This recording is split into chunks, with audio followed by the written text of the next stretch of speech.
వెలమలను దూషించారన్న వివాదంపై షాద్నగర్ ఎమ్మెల్యే వీర్లపల్లి శంకర్ స్పందించారు. తన మాటలు వెలమ జాతికి సంబంధించినవిగా భావిస్తే తన వ్యాఖ్యలను వెనక్కి తీసుకుంటున్నట్లు తెలిపారు.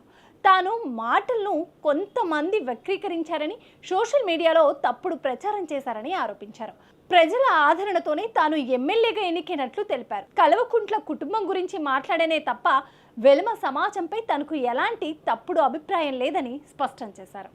10 నెలల నుంచి రాష్ట్ర ప్రభుత్వం మీద అవాకులు చివాకులు 10 సంవత్సరాలు విచ్చలవిడిగా నియంత్రితంగా కుటుంబ పాలన దుర్మార్గం అవినీతి చేసిన కుటుంబాన్ని 15 రోజుల క్రిందట నేను కూడా కొడంగల్ ఇష్యూ వచ్చినప్పుడు వాస్తవానికి సామాజికంగా అనుగుదొక్కుతా ఉన్నాను.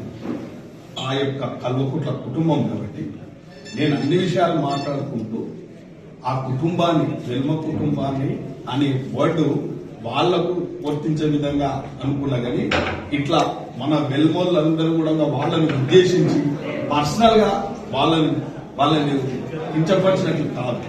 అటువంటిది ఏమన్నా మిగతా వెల్మ కులస్తులందరూ వేరే రకంగా భావిస్తే నేనన్న వర్డ్ కూడా విడ్రా చేస్తున్నా. అటువంటిది ఉద్దేశం కాదు. నాకు ఒక కల్వకుంట్ల కుటుంబం అరాచకాలు చేసింది, 10 సంవత్సరాలు కాంగ్రెస్ కార్యకర్తలను ఇబ్బంది పెట్టిండ్రు, సామాజిక వర్గంగా మమ్మల్ని కూడా ఇబ్బంది పెట్టింది. కాబట్టి వాళ్ళ ముందున్న అక్కస్తోనే మాట్లాడుతున్నా తప్ప మేము వేరే ఇతర వెల్వ వాళ్ళను మాట్లాడే ఉద్దేశం కాదు. ఒకవేళ అటువంటి మాట్లాడినట్టుంటే కూడా నేను విడ్రా అవుతున్నాను.